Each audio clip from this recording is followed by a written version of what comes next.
22 minutes past 2 this afternoon, and yes, joining me this afternoon for the afternoon groove, we have Professor Dr. Peter Baofu, and he is an American visionary and author. Could you, talk about a little bit about yourself? I'm an American visionary and author of 177 books in all fields of knowledge: the social sciences, the formal sciences, the natural sciences, and the humanities. And I have also proposed more than 144 different new theories and visions of the human future in relation to the mind, culture, society, and nature. And I have been in more than 125 different countries around the world, and for my global tour, I do that in order to engage in an ethnographic research of humanity. It will not be focusing on one culture, one people, one ethnic group, and all that. It will be on all of them. So my vision is very global, is futuristic, and it tries to understand the future of the entire planet Earth. And so this is a good summary of who I am as a person. The political system of Vanuatu. What do you think about the political system in Vanuatu? Well, as an outsider, I'm not an insider, so my remark would be very neutral. I don't favor any specific group or political party, but based on my observation, I think that since 1980, for example, in the last 40 years or so, Vanuatu has undergone quite a number of different governments, and that is a sign of political instability.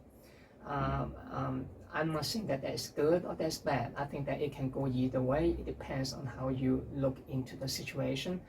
But I do think that when you have two unstable political cycle, that is very difficult for a government to achieve something long term. Because if you want to do something long term, an unstable government is not very effective to implement whatever you want to do.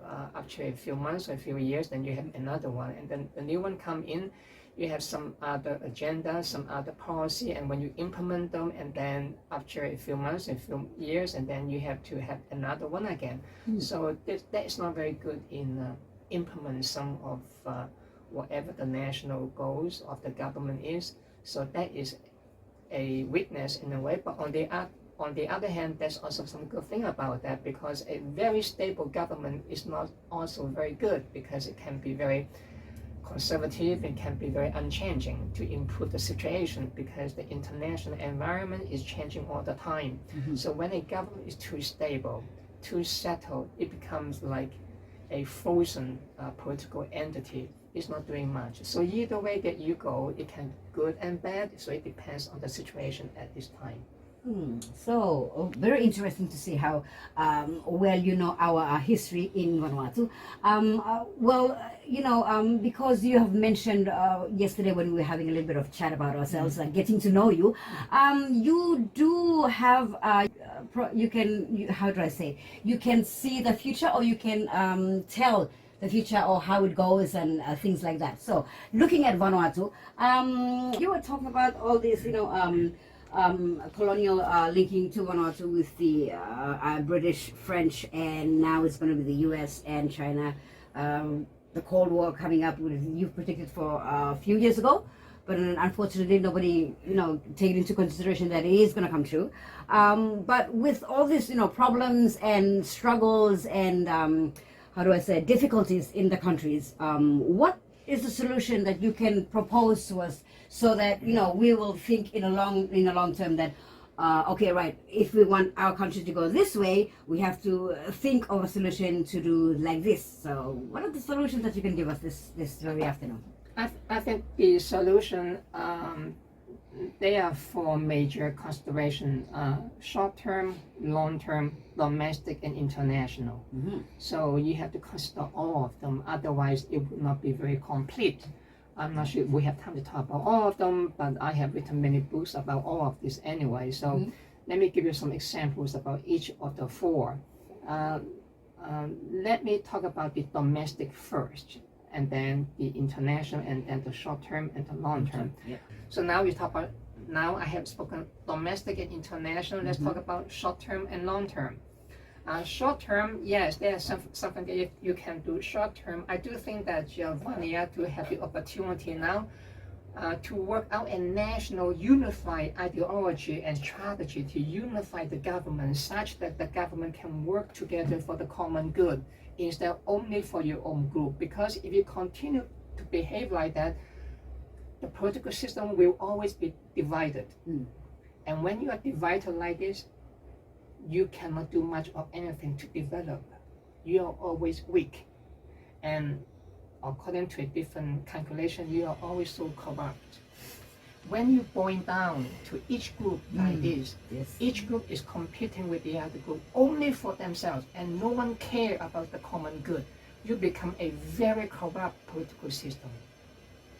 And that is not happening to Vanuatu because you lack a national ideology. You lack a national unity to unify them such that all of you say, we work together as a people, not me versus you, not my group versus your group, not my party versus your party. We, the people in Vanuatu, now we are unified by this vision. But what is the vision? That is lacking now. That's lacking. Politicians have been so busy fighting for their own survival and power. No one cares about this. They can talk about the future, but no one will do anything. Everything is now corrupt in that sense. So you need to get out of that mindset and have this kind of unified ideology. And I think that one is available now because of the changing of the political situation. In fact, something is happening in Vanuatu now. There are some improvement already. Transparency, for example, mass media, citizenship, people become more and more aware that they need to participate, they need to pay attention to this. But there's a limit because the economy of Vanuatu is still very much agricultural. And many people do not have this kind of education and experience, which is required for a very active democratic governance. So it's my answer to your long question. Well, thank you very much, Professor, and also Dr.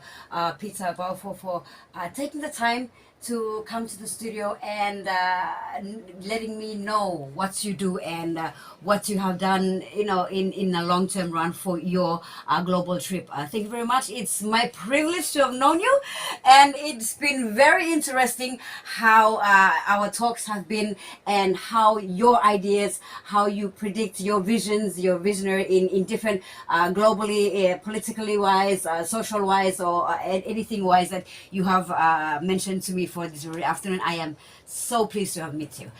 Thanks a lot for coming in. Hopefully, if you do come again, I'll be here in the studio, and anytime you want to come and have a pop along and say, hi Jade, I'm here, you are very most welcome to come back to the studio, and we'll have another segment on what other things that we can talk about for the future. So thank you very much. I am very, very pleased to have you in the studio. And thank you, Jay, for inviting me. You're very welcome. Well,